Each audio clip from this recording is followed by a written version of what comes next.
Shukuru sana Mheshimiwa Mwenyekiti kwa fursa hii ili na mimi niweze kuchangia kwenye sekta muhimu sana bajeti ya kilimo. Kwanza nianze kumpongeza Mheshimiwa Waziri Bashe na naibu wako kwa kazi nzuri mnazofanya hapa wizarani. Lakini pia katika wizara hii nitakuwa na mambo muhimu matatu. Kwanza nitaongelea kampuni yetu ya mbolea ya taifa kwa maana Tanzania Fertilizer Company. Muda ukiniruhusu nitaongelea bodi ya nafaka na mazao mchanganyiko, na mwisho nitakukumbushia Mheshimiwa Bashe mwisho kabisa ahadi zako ulizokutupa wakati ulifanya ziara mkoani Rukwa. Nianze na kampuni yetu ya mbolea. Mheshimiwa Bashe, wewe unajua wazi na kwenye bajeti yako leo hii umesema kwamba mnaenda kuiongezea uwezo kampuni yetu ya mbolea ya taifa kwa maana Tanzania Fertilizer Company bilioni 6. Lakini kikumbushe kampuni yetu hii bilioni 6 uliotaja hapa leo ni token tu.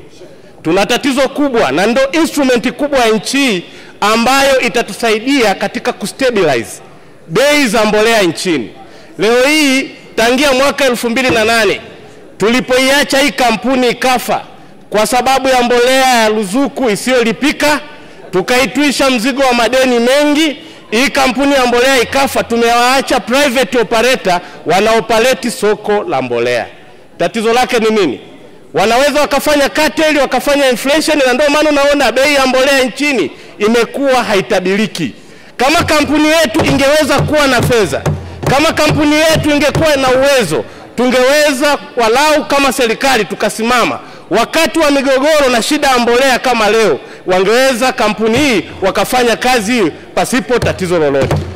Leo hii ninavyoongea umetaja bajeti yako bilioni 6. Wakati huo hii kampuni inawadai watu, serikali bilioni 3, vyama vya ushirika bilioni 2, watu private zaidi ya bilioni 10, na kwa jumla ya bilioni 19 ziko kwa watu. Unahangaika tukupitishia bilioni 6 hizi, lakini kuna bilioni 19 watu wapo hawajafa, wapo wanaendelea kuwapo. Wewe tumia, serikali ina mkono mrefu, watu warudishe bilioni 19 tufufue kampuni yetu ya mbolea, kwa sababu bila hivyo Mheshimiwa Bashe tatizo la mbolea litatusumbua sana.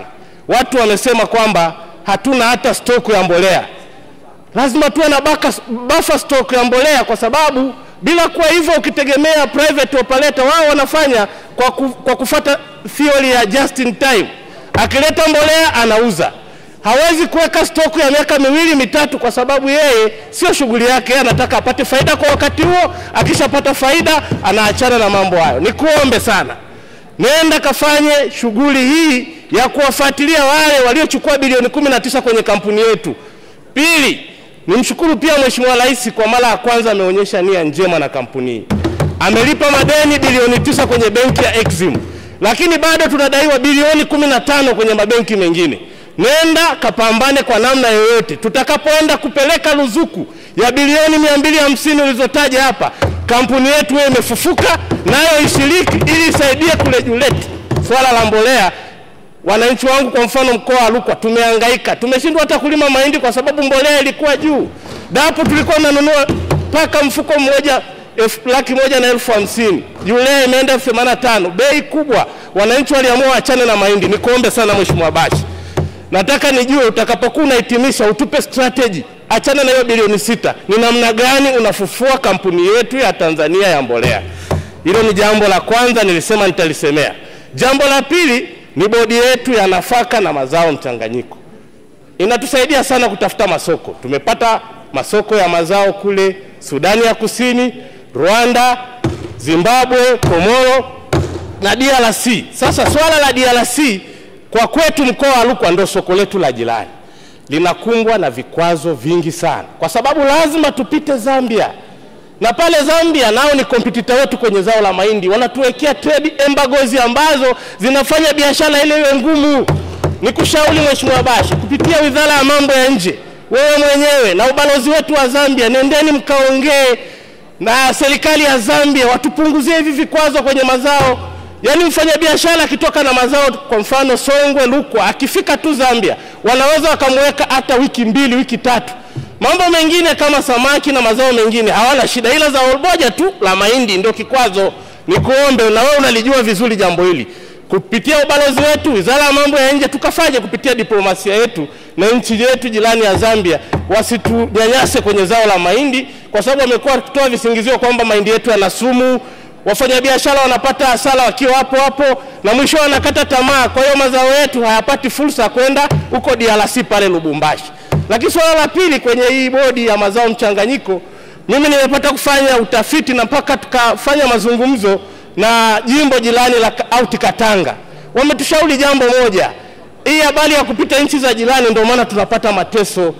Tukae na Wizara ya Fedha, tutafute mwekezaji, tutengeneze zile kilomita 720 ambazo zitatupeleka Lubumbashi, ambayo itatupa fursa sasa ya kufunguka kwa bandari ya Kasanga, bandari ya Kalema, bandari ya Kabwe.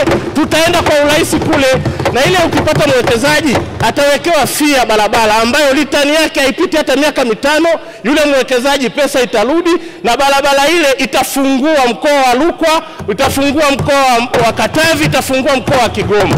Nikiombe sana Mheshimiwa Bashe, huko manyanyaso na kuambia haya kupitia nchi za jirani, sasa tukafungue. Tumewekeza bandari, nilisema hata kwenye hotuba ya Waziri Mkuu, bandari zile zinabaki kuwa idle. Twendeni tukabaliza tu kilomita 720, tuunganishe pale bandari ya Moba upande wa pili wa Zambia, tukafike Lubumbashi, ili gala lile linalotunza zaidi ya tani 2000 kule Lubumbashi liwe na impact, na bodi ya mazao mchanganyiko waone tija kwamba kweli tumeenda kusaidia kutafuta masoko kwa ajili ya wananchi wetu. Lakini pia jambo ambalo nataka niongelee, hii bodi tumeipa majukumu mazito ya kuchukua viwanda vilivyokuwa chini ya NMC, ili viwanda hivi viweze kuongeza thamani ya mazao ya wakulima wetu. Na nikuombe, mikoa mingine imeweka vinu vya kusindika mpunga, vinu vya kusindika mahindi, mkoa wa Rukwa sijaona. Nikuombe sana Mheshimiwa Bashe, na umekuja pale, tupate na sisi kiwanda walau cha kusindika mpunga, tupate viwanda vya kusindika mahindi, ili tuongeze thamani ya mazao yetu ambayo yatafanya wananchi wetu wapate urahisi wa kupata masoko. Lakini sasa kuna shida moja, na naomba hii Waziri wa Fedha popote alipo anisikie. Bodi ya mazao mchanganyiko wameandika proposal kuomba kuendeleza hivi viwanda, na ile proposal inataka tu approval kutoka Wizara ya Fedha. Approval ile imekuwa na vikwazo, na ile so government guarantee, ni just a government consent. Mna approve tu, wanatupa fedha, na ile fedha haina impact yoyote kwenye deni la taifa. Yenyewe inaenda kufanya jambo moja, kwamba mnakuwa na partnership na benki CPB na benki, wanaoperate kiwanda, benki kipata revenue yake wanawaachia kiwanda, kinakuwa cha kwenu. Niombe sana Mheshimiwa Bashe, mtakapokuwa hata kwenye baraza la mawaziri, umueleweshe vizuri. Najua ndugu yangu Mwigulu Chemba ni economist, najua hili jambo halina impact yoyote kwenye deni la taifa, ni jambo tu la kuapprove. Mchukue hizo fedha, mjenge viwanda vya kuongeza thamani za mazao kwa wananchi, ili tuweze kukompiti. Leo hii ulikuwa juzi huko mwezi Machi huko kwenye maonyesho ya Dubai Expo. Sasa masoko yatakuja mengi, baadaye hatutaweza kukompiti kwa sababu hatuna value addition ya mazao yetu. Nikuombe sana, hili jambo ni muhimu. Lakini la tatu na la mwisho sasa ni kukumbushia ahadi ulizokuwa. Mheshimiwa, muda wako umekwisha, hebu malizia. Dakika chache. Malizia. Ahadi zako Mheshimiwa Bashe nitakuletea kwa maandishi ahadi zote, na nitataka kujua status hizi ahadi ulizoahidi zitaisha. Maana una ahadi kama 10. Naona umetekeleza 2 tu, ahadi 8 bado nakudai. Baada ya kusema hayo, Mheshimiwa Mwenyekiti, nakushukuru sana kwa kunipa nafasi hii. Asante sana. Asante sana Mheshimiwa Deus Clement Sango.